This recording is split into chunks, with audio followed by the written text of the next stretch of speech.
Marketers are becoming particularly dangerous as new founders because marketers and entrepreneurs actually share some of the same core skills, and that is the ability to discern a market. The ability to not only discern it and find it, but actually communicate it in a way that makes sense to that market. That's something that both entrepreneurs and marketers do exceptionally well, if they are worth their salt anyway. But this is especially important now because AI is making it so much easier to do all the other stuff related to a business, whether it's navigating legal issues, thinking through accounting things, tax things, building the actual product. All these things are becoming so much easier that the one core thing now is actually getting the attention of the market, which is making marketers more likely to start great companies in the future, but as well, build awesome companies internally. So that's a big thing we're going to talk about in today's episode. Welcome back to the AI-Driven Marketer. I'm Dan Sanchez. My friends call me Danchez. And today is normally a Bot Bros episode, but I had to record this at a different time than Travis was available. So no, the other bro in Bot Bros is missing today, but the show must go on. So we're going to cover some news, what's going on in the AI community, and have some practical tips on how I'm using AI practically every day so that you can bring it more into your life and into your work. So let's go back to this idea that I just saw recently online from a man named Ethan Mollick. We've covered him here multiple times on the show. He talked about the idea of vibe founding. Now, Ethan Mollick is a professor at a prestigious university and has been running entrepreneur classes for a long time, and recently started coaching his students on how not to just run the normal things that you need to do to run a company, but doing it better and faster through AI. He trained them on AI and then let them go, a class of MBA students. And the results he's getting back from his students are way better than what he's seen before, and they're coming much faster. Things that used to take months are done in weeks. Things that used to take weeks are done in days. And that's a significant deal because this is a man that's been running this class and has been seeing the quality and the level of output from students at this level for years now. So while this is mainly anecdotal, I think this is actually a pretty significant benchmark. You have a guy who's professional at evaluating student work when it comes to entrepreneurship, new businesses, business plans, financial models, marketing plans, and all that kind of stuff. And he's finding that they are excelling and doing it at faster rates with AI. This has some implications for marketers because, like I opened up with, marketers share some very similar skills. And when it becomes easier to do all the rest of the business stuff, like navigating legal and taxes and actually maybe vibe coding the business, vibe coding the website, getting everything up and looking at a certain level of professionalism, well, the next core skill is actually, one, finding the market, but two, getting its attention. That's what marketers are exceptionally good at. So if you're good at marketing, this should cause you to lean in a little bit, because it's easier than ever before for you to start a company. And it might just be a marketing consultancy at first or something like that, but it might be a whole new company. It might be a new app. It might be even a bakery. It doesn't really matter what it is, but all the things that were holding people back, that were big hurdles to jump, walls of information you had to learn in order to start a company successfully, well, those walls are becoming a lot shorter. And so that was just an interesting insight that stood out to me this week from Ethan Mollick. I think this even has repercussions for those who are inside a company, because I've been internal multiple times, and I found I always took this position. I didn't know what to call it. I found I was just doing things differently than a lot of people inside a company, whether in marketing or outside of marketing in different departments. And I finally landed on a term called intrapreneur. Like, I was always the one like having a vision for this new thing we could do that could make the big results while also keeping the other things going. And I was coming up with new ways to systematize, to bring costs down and bring revenue in. And I was doing it across the board. I'd even go outside of marketing and work on other departments sometimes because I'd have a vision for their department. And I was always, not ADD, but I was, I'd have a lot of ideas and I'd champion them and see them through and do big initiatives within organizations. And eventually I caught the drift and I'm like, oh, like this is different. But now with AI, things that, again, used to take months can now take weeks, and things that used to take weeks can now take days. Things that people never wanted to throw some budget at or fund, you can throw up a cheaply, like even privately funded, website or idea to kind of show them a proof of concept so that maybe you can get some internal resources to go behind it. I think the people who are doing this right now are the ones who are going to be getting ahead, the ones getting the promotions, the ones working their way up to the CMO seat. And I think that matters. If you're the one championing AI internally in your organization, being a Vibe founder or a Vibe intrapreneur could be a really big difference for your career. Whether you're going external or whether you're going internal and just trying to go up the ladder faster, being able to use AI in order to develop the idea faster, prototype, come up with visions, plans, financial outputs, navigating the legal ramifications and all the things all the other stakeholders want to know about, you can have better answers for faster. I'm not saying having AI do it for you, but AI combined with your expertise can now help you bring your ideas and your visions to life at a much faster rate. And that's going to matter. Next up in the news is that Google is now rolling out personalization. We've been waiting for this. I've been talking about it. I thought they were going to roll it out at the end of December. Ends up coming out in January. This is one of the big things where ChatGPT is actually still crushing Google in. And the reason why ChatGPT I decided is still my daily driver because it knows me better. And therefore, the answers it gives is better than Gemini, not from a raw AI standpoint, but just because it knows what we've talked about before. It has all the custom settings. It knows from past chats that I prefer it this way, that I like it to add bees at the ends of the prompts, and all kinds of little things that just make all the answers better for me.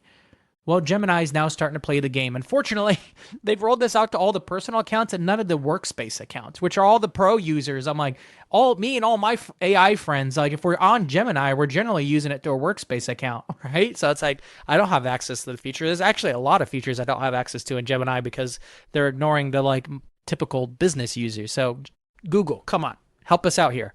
I am looking forward to it because, I guess I'm a capitalist. I like to see some competition in the market. Usually works out better for us end users. Usually, sometimes not, but you get me. Next up in the news, I saw an article from The Drum, I guess thedrum.com. Never seen this website before, but I saw it floating around on social. I was like, It said 9 in 10 B2B marketers think they've mastered AI, but are they really in control?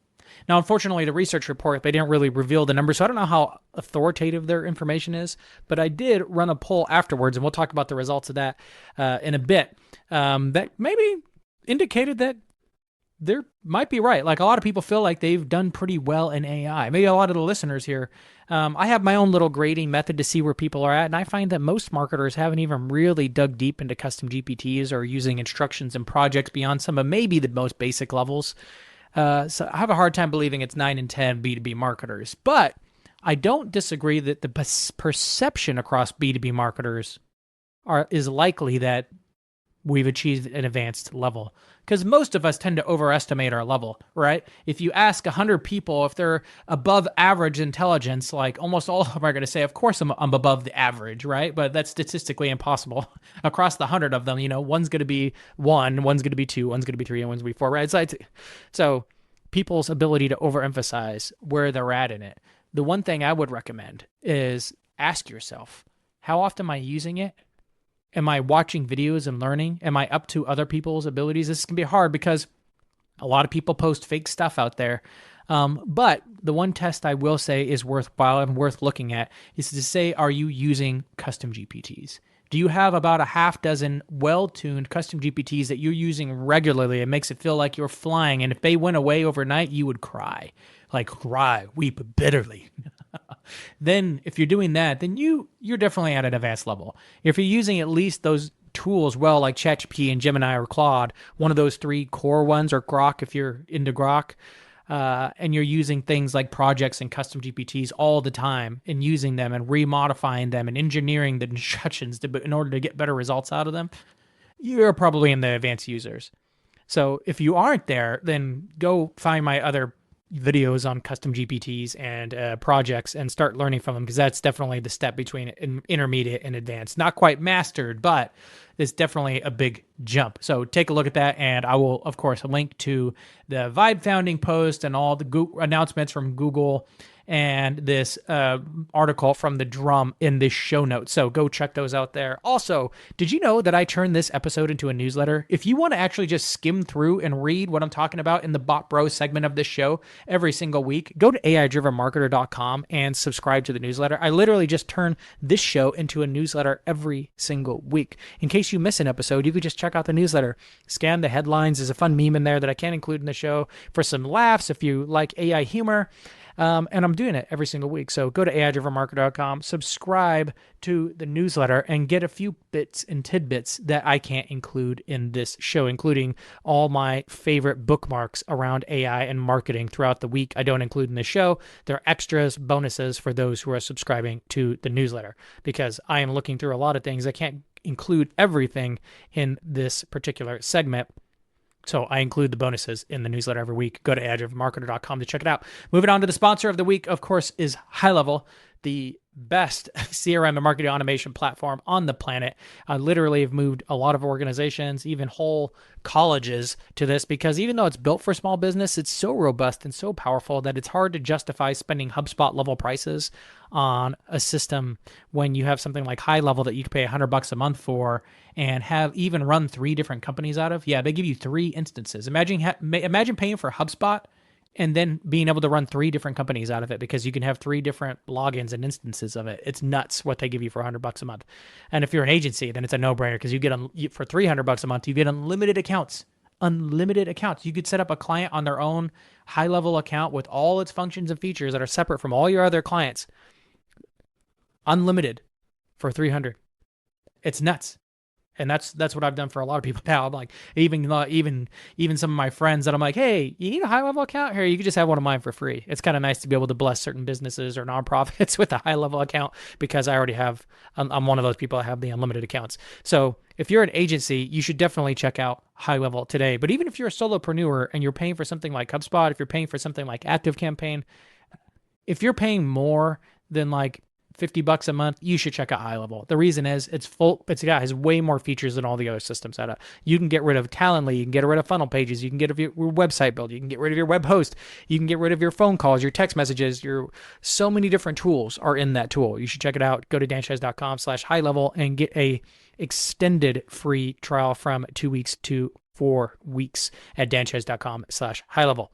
Now moving on to the next segment of Everyday AI, and those are the things that we're using AI for on a practical everyday level. I wanted to share 2 with you that I thought were relevant. I have a new thing that I love doing with AI every week, and it's essentially hacking YouTube with AI, specifically an AI browser. And I've done this with ChatGPT Atlas. I do this with Chrome since Gemini is built into it all the time now. But have you ever seen a video and you're like, man, that hook is good. I'm so curious to know what the one thing is, or the whatever the headline is that's teasing the thing, but they don't give it to you right away. They kind of bury it in, so they kind of get you and hook you and get you to watch 10 minutes before you actually learn the thing. Well, sometimes I just want to kind of scan it and get a sense for, like, is it even worth spending 10 minutes watching this thing, or 20 minutes, however long the video is? With AI, you can actually skip the whole video, just get the summary of it.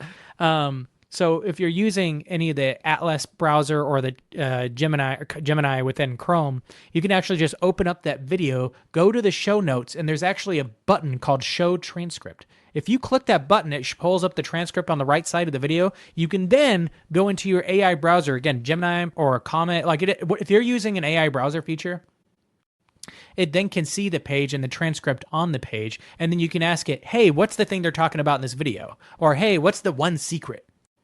And then AI will just read it and be like, oh yeah, their main idea is that blah, blah, blah. And they would tell it. Then you don't have to watch the video. And if it's really good, you're like, dang, that is good. Then you watch the video and see what they're talking about and see the full build up to it and expand on it, all that kind of stuff. But I've now previewed so many videos. Unfortunately, it's crushing their watch time, because they get the 2 seconds of view, and then I pause and then just read the transcript. Sorry, YouTubers, but I think we're tired of just being hooked and often bait switched, right, with the whole thing. So now I'm just using AI to get around it, to find out what you're actually talking about. And you could do that with my videos. Go ahead, do it. I don't care. That's going to come back to my own YouTube channel. Another thing I'm doing every time is, again, I just made a whole video about this. The last video is I am now using projects for everything. And one of my favorite ones is like just around my home because I'm constantly figuring out how to fix things and build things around my house, little things, yeah, woodworking things, fixing electrical things, plumbing things, all kinds of things. Uh, I thought some shingles had disappeared off my roof, and I went and checked the roof and asked ChatGPT about it. But like, the cool thing is once you have a project built that has all the basic details about all the things going on with your house and your lawn and your appliances and all that kind of stuff, now I just go to that project and I'm like, hey, like I noticed this, and I don't have to re-explain things. It just knows already, and it can actually better answer and provide me more relevant information and go search for information that's more relevant to me because it has all the context already. It's like having a professional assistant that's already armed with all the information about my house every time I ask, or a general contractor that can now advise me on how to fix this doorknob or take off this thing or replace the window. It's just such a nice thing to do. If you haven't watched that video, go watch the last video on projects. I think it'll change the game for you in all kinds of areas of your life, including work. I recently did a poll on LinkedIn to kind of gauge like where do people actually feel like they're at when it comes to their competence. So instead of asking like how competent do you feel, which is like kind of ambiguous, I put together a poll that kind of went a little, at least I thought it went a little farther, but here's what I did and the results behind it. I only had 99 votes on this one, so a little less than normal, but I asked people what stage best describes your AI use. And I tried to rank them like beginner, intermediate, advanced, expert, and it went something like this. 1, exploring what's possible, obviously beginner. 2, using it to go faster, kind of more intermediate. 3, designing systems around it, more advanced. And 4, building tools, agents with it. And we had 13% on the first one, the beginner, 28% on intermediate, 31% on advanced, and 27% on build tools and agents with it. I'm not sure if it's the best poll to gauge how people are actually using it or how good they are at it, because you could probably think you're building agents or tools with it, but it's really just like the most basic of one-off custom GPT. Like I built with my house is pretty basic, but super useful if you have a bunch of them for all kinds of areas of your life. That's pretty basic, but it's some people might call it an agent, but it's not an agent. So I'm still trying to learn and create an assessment to gauge where people are at so I can actually even make a recommendation of where to go next. And I'm still trying to figure that out. If you have any thoughts on it, go ahead and DM me. Find me on linkedin.com/in/digital-marketing-dan. I love connecting with all of you, and I respond to every DM. Every DM that's not a pitch anyway. If you pitch me on there and be like, I want to be on the show, or you should buy my new AI tool, or you should talk about my AI tool on your podcast, then I'll probably just archive it and ignore it. Because come on. But everybody who's got real questions or real thoughts or things or even just shout outs, love them. DM me. I love it. Come my way. Next up is a viral post, which I saw on LinkedIn from Stephen Eor, and it is the funniest post. He was essentially getting spam texted, and he got a text from somebody that said, "Hi, Sam, this is Sophia. Your name sounds familiar, but I can't quite place where I've seen you before. Here's a picture of me. Could you send me a picture of yourself?" And it's like a woman sitting at a cafe outside, in a green dress. And of course, the guy doesn't buy it, and its post is about that. But it's kind of interesting because like the ability to like scam somebody has gone through the roof, but the ability to use AI and to make it look like something that was real but isn't real is gone through. And he illustrates this by like, hey, I was like, oh yeah, I remember meeting you at that cafe, and then used Gemini, the Nano Banana image editor, to Photoshop himself into this same picture that had been sent to him. Of course, it's probably not coming from a woman named Sophia. This is just a fake AI generated photo of a woman named Sophia. But of course, with AI tools, he was able to Photoshop himself, or not Photoshop, but AI himself into the photo with her at the cafe. And remember, we went dancing afterwards, and he has a picture of them dancing at a club. And then like, remember afterwards, you made that mistake of going and dancing in the fountain, and then you ended up in prison. Hope life after prison worked out. That's a picture of her mugshot. And I'm like, man, just kind of goes to show you, like, it's getting harder and harder to verify your identity. A photo certainly doesn't cut it, but pretty soon, like almost now, like a video doesn't cut it either. So eventually we're going to have to get to the point where we have ways to verify that we are who we say we are, because the old ways of doing it are quickly disappearing. And I think this is going to matter for marketing. It's even going to matter for personal brands, but it's something I'm paying close attention to, because as soon as there's a way to validate authentic posts, comments, videos, I'm going to be there and I'm going to be sharing it with the rest of you. So I think that's going to matter a lot. But it's interesting to see a post go viral like this one, because I think it's a tell of where we're at. And again, one of my AI predictions for the year is that it will be so common to not believe what we're seeing on social and in email and in so many places that we will probably invent a term, or a term will emerge to describe the feeling of not trusting anything. So thank you for listening to the AI Driven Marketer. Hopefully you've learned something new and have stayed up with the news that is relevant for marketers in growing your business.